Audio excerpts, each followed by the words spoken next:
Assalamualaikum warahmatullahi wabarakatuh. Perkenalkan, nama saya Sulis Aini. Saya berasal dari Kota Cane. Saya salah satu taruna dari Politeknik Kelautan dan Perikanan Aceh. Nah, di sini saya akan menjelaskan bagaimana cara budidaya bawal air tawar di dalam terpal. Nah, di sini saya akan membahas latar belakang. Bawal air tawar adalah salah satu air tawar yang cukup prospektif.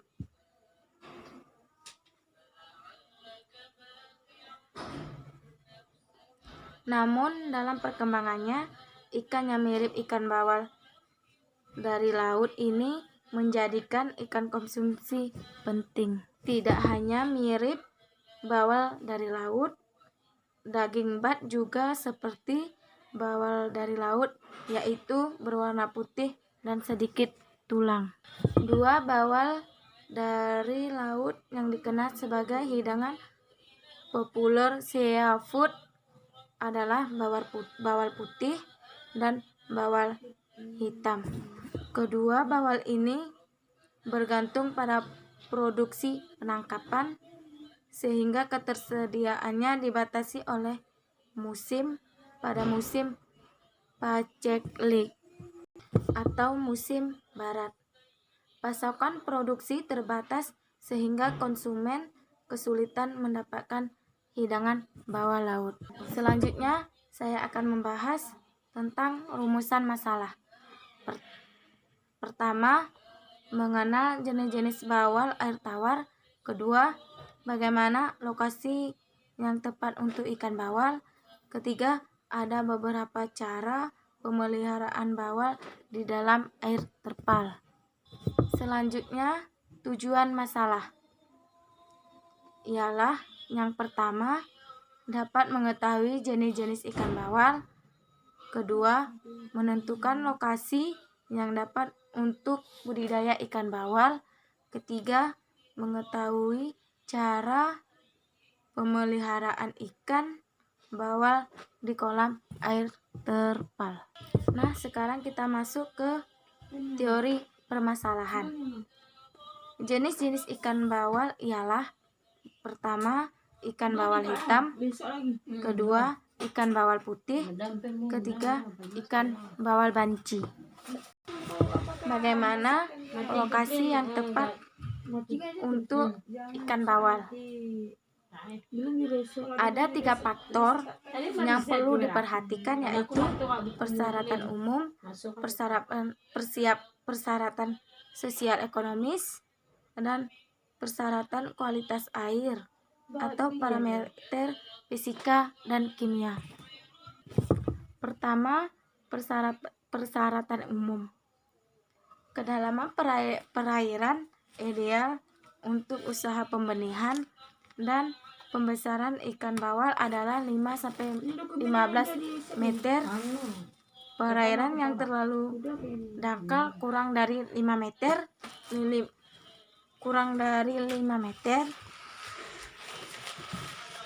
dapat mempengaruhi kualitas air dikarenakan dimungkinkan adanya polutan maupun limbah lainnya, sehingga dikhawatirkan akan mempengaruhi kualitas air yang akan dipakai. Yang B-nya, terlindung dari angin, gelombang besar, erosi, dan banjir. Perairan terbuka yang selalu menerima hamparan gelombang besar dan angin merusak konstruksi sarana budidaya atau rakit dan dapat mengganggu aktivitas budidaya seperti pemberian pakan. Tinggi gelombang yang disarankan untuk budidaya ikan bawal yang tidak lebih dari 0,5 sampai 1,0 meter. Selain itu, lokasi lahan juga terlindung serta bebas dari erosi dan banjir akibat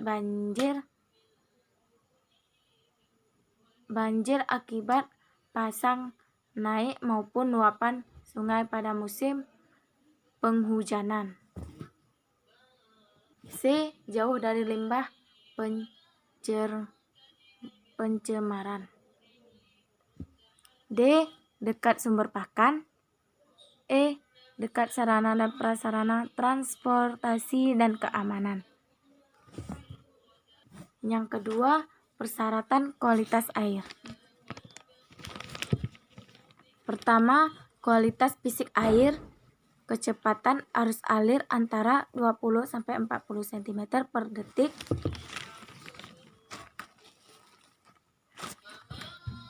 Kecerahan air 2-10 liter untuk partikel lebih dari 1 mikron dan 2-3 liter untuk partikel kurang dari 1 mikron. Suhu optimal 28-32 derajat Celcius. Kedua, kualitas kimia air.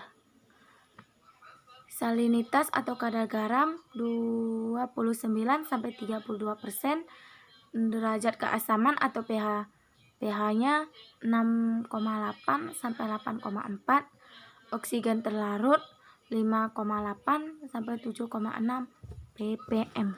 Ada beberapa cara pemeliharaan bawal di kolam air terpal.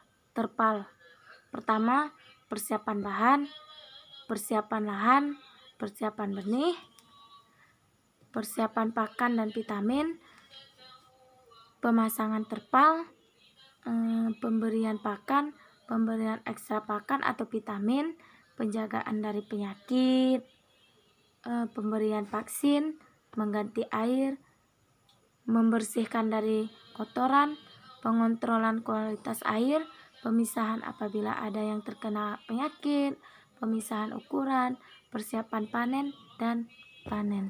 Yang ketiga, bagaimana kualitas air yang baik untuk ikan bawal. Pertama, suhu 24-27 derajat Celcius atau 25-30 derajat Celcius. Kedua, oksigen terlarut berkisar 2,4 dan 6 ppm dan kandungan CO2 tidak lebih dari 6 ppm.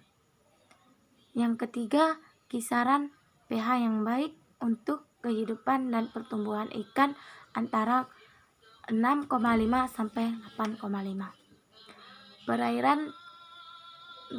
Perairan tawar pH-nya berkisar antara 3 sampai 11.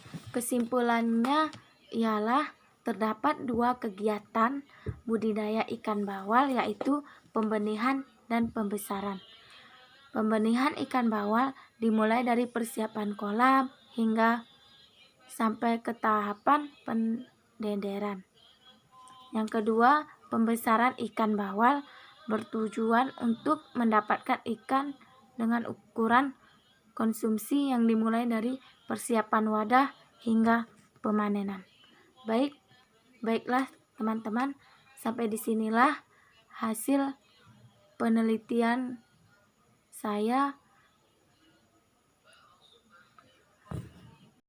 Lebih dan kurang saya mohon maaf.